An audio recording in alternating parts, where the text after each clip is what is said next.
Oi gente, tudo bem? Meu nome é Matheus, eu vou estar falando um pouquinho de funções aqui dentro do Arduino. E a gente vai ver que funções na verdade já vem tratando desde o começo. Desde que a gente começou a usar o Arduino para poder fazer a programação, desde o código mais simples, a gente já vinha utilizando funções. Mas aqui a gente vai dar uma aprofundada melhor, ver o que a gente pode fazer com funções, como a gente pode criar nossas próprias funções, então vocês vão ver que tem bastante coisa interessante aí. Aqui a gente pode listar algumas funções que a gente já vinha utilizando, como por exemplo, a void setup, que é uma das funções principais, a void loop, que é a outra função principal aqui do Arduino. Nós temos a função pinMode, que serve para poder definir se um pino é entrada ou saída. Temos a função delay. Então são algumas funções que a gente já tem implementadas dentro da própria interface de desenvolvimento do Arduino. Mas a gente pode fazer as nossas próprias funções. Então primeiramente vamos ver como é que a gente faz para poder criar uma função. Toda função tem esse escopo aqui, ó. Primeiramente a gente tem que colocar aqui qual é o tipo do retorno que a gente vai querer. Então esse tipo do retorno ele pode ser de vários tipos, né? Ele pode ser do tipo booleano, pode ser do tipo inteiro, pode ser do tipo char. Então isso aqui pode ser a gente que escolhe. Quando você estiver fazendo o seu código, você que vai determinar qual é o tipo de retorno da sua função. A segunda coisa importante da nossa função é o nome dela. Esse nome você pode usar qualquer nome que não seja um nome reservado, que não seja começando com números e nem que tenha caracteres especiais, espaços. É assim como a gente tem aquelas regras para as variáveis, a gente usa a mesma lei. E depois aqui, entre parênteses, na frente dela, a gente vai colocar quais são os argumentos que a gente vai passar para a nossa função. Tá bom? Daí para cada argumento eu vou passar um tipo. Por exemplo, se eu quero receber um primeiro argumento que é o inteiro, eu vou lá e coloco o meu argumento 1, coloco o nome dessa variável e coloco ela inteiro. Se eu vou passar também um char, por exemplo, eu posso vir aqui criar um segundo argumento e colocar como uma variável do tipo char. E por aí vai, dependendo da sua aplicação, do que você estiver fazendo. Depois, entre chaves, a gente vai colocar a rotina nossa da função. Então, se a gente pegar, por exemplo, aqui na função void setup, a nossa rotina é o que está sendo executado aqui dentro. E a void loop, mesma coisa, ela tem a sua função, toda a sua rotina que está especificada dentro dessas chaves aqui dentro. Então, que nem eu falei, já é coisa que a gente trata desde o comecinho, desde que a gente começou a ver o Arduino. Bom, só tem algumas coisas que a gente tem que pontuar aqui. Primeira coisa, nem toda função vai ter um retorno. Nesse caso, eu estou retornando um valor, e esse valor é uma variável que é do tipo do retorno. Ele tem que ter o mesmo tipo aqui que a gente colocou na hora que a gente declarou nossa função. Porém, eu posso ter funções também do tipo void, que elas não retornam nada. Aí nesse caso, quando eu tenho uma função do tipo void, eu posso ou colocar um return, sem colocar nenhuma informação aqui de nenhum número, nenhuma variável. E eu posso também colocar aqui como sendo não colocar nada. Também é válido. No caso bem aqui do exemplo da função setup e da função loop. Elas são funções que elas são do tipo void, então elas não esperam nenhum retorno. Eu não precisei colocar aqui no final dela um return. Mas nada impede, isso aqui não é errado, só é redundante. Bom, a próxima informação relevante para a gente aqui.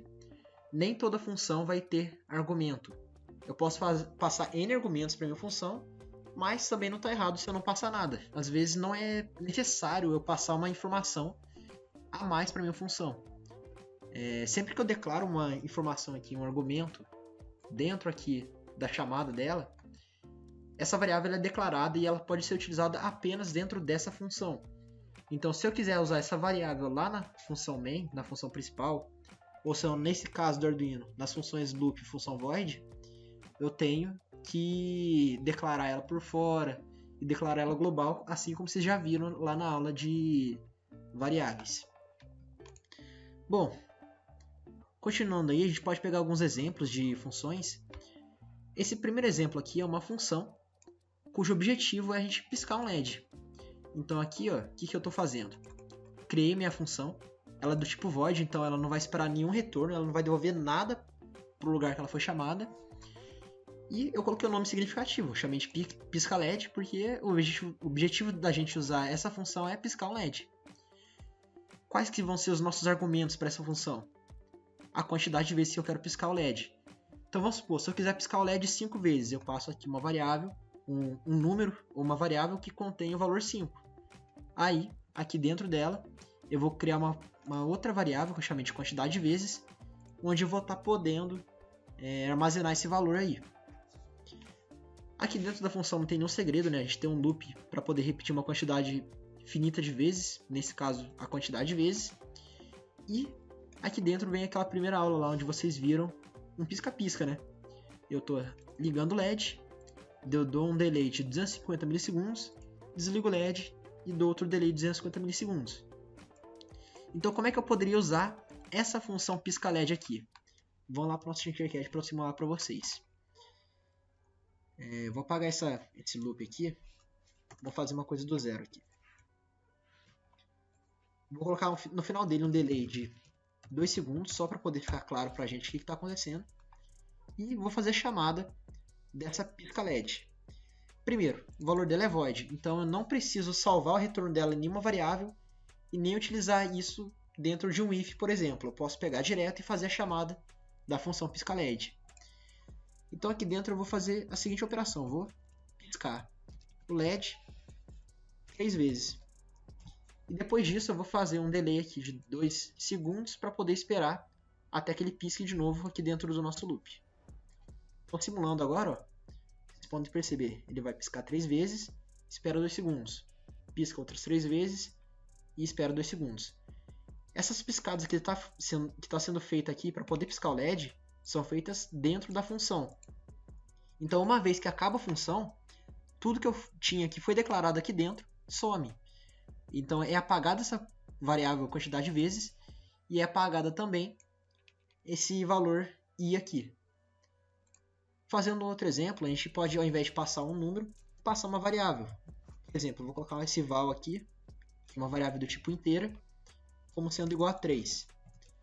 Aí eu posso vir aqui e colocar LED val vezes. Aí executando, também não muda nada na ideia. Ele também vai piscar 3 vezes, esperar 2 segundos. Isso porque essa variável val vale 3. Bom, vamos para a segunda função que a gente tem aqui. É uma função para poder fazer leitura analógica. Tá certo que a gente já viu como faz a leitura analógica, e às vezes isso aqui, sendo um código simples, a gente não precise estar utilizando uma função para isso, mas às vezes pode facilitar dependendo do que você estiver aplicando. Nesse caso, essa função ela é uma função que tem um retorno do tipo inteiro. Então vocês podem perceber que lá na minha função eu vou ter que ter a palavra-chave return devolvendo um valor para a minha função principal. Se eu não devolver nada, isso aqui vai dar um erro, porque toda função que tem o retorno, toda função que o tipo de retorno é diferente de void, eu tenho que devolver alguma coisa para a função principal, senão a gente vai ter problema aí. Nesse caso, essa função leitura analógica, o que ela está fazendo é, ela lê o canal A0 do nosso conversor analógico e verifica se ele é maior do que 800. Então, só relembrando, esse valor ele varia de 0 até 1023, dependendo da tensão aplicada em cima da nossa entrada. Se o valor for maior que 800, eu estou salvando dentro dessa variável valor o número 4. Caso contrário, ou seja, se ele estiver abaixo de 800 ou igual, ele vai devolver o valor, ele vai colocar o valor igual a 2. E no final, eu retorno o valor. Nada impede de eu, por exemplo, ao invés de fazer esse retorno aqui no final, se eu tivesse feito dessa outra maneira, que também é uma maneira válida. Vou colocar aqui o return nesse caso e o return direto nesse caso também. E eu não precisaria colocar isso. Sempre que eu faço o return dentro da minha função, a função acaba. Então, nesse instante aqui que eu faço return 4, ele nem continua vendo que tem que ir para baixo, porque minha função já finalizou. Aqui nesse else, a mesma coisa. Vamos supor, se eu tivesse aqui embaixo um digital write pin LED, por exemplo, eu vou ativar meu LED. Ele nunca chegaria nesse ponto do código, porque ele já estaria retornando para a função main antes. Então é uma coisa que a gente não precisa se preocupar aí. Mas voltando para o que a gente tinha antes, vamos dar uma aplicada aqui, dar uma brincada com essa função. Nesse exemplo que eu deixei aqui, o que eu fiz foi guardar dentro dessa variável val o valor da leitura analógica. Então, ele vai salvar dentro dessa variável o retorno dessa função. Então vamos lá. Vamos mudar aqui. Ao invés de a gente colocar o valor 3, vamos colocar o retorno da função leitura analógica. Detalhe, aqui vocês podem perceber que ele não tem nenhum argumento. Como eu não passei nenhum argumento, aqui ó, na hora que eu criei minha função eu não coloquei nenhum argumento, então aqui eu não preciso passar nada. Então executando isso aqui, o que a gente tem? Esse valor aqui ele vai depender do que a gente tiver no nosso potenciômetrozinho aqui. Então para valores menores do que 800, o que ele vai retornar dentro dessa leitura analógica é o valor 2. Então o LED vai piscar 2 vezes. E é o que está acontecendo, ó. Ele está pegando ali e piscando 2 vezes o LED.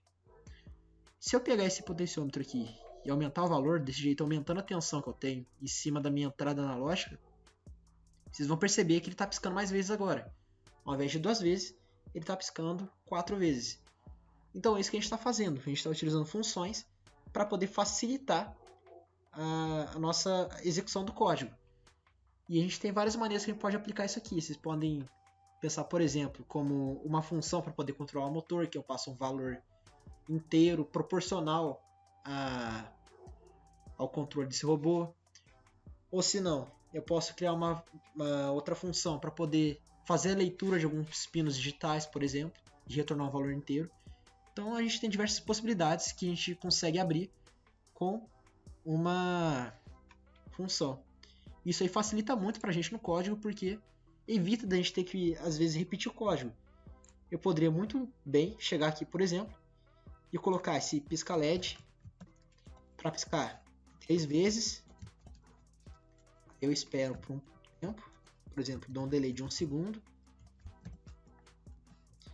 E depois eu pisco 2 vezes e espero 2 segundos. Isso aqui também é uma maneira válida, e eu não precisei repetir todo o código do pisca LED. Então, isso é outra vantagem que a gente tem utilizando funções dentro do nosso código.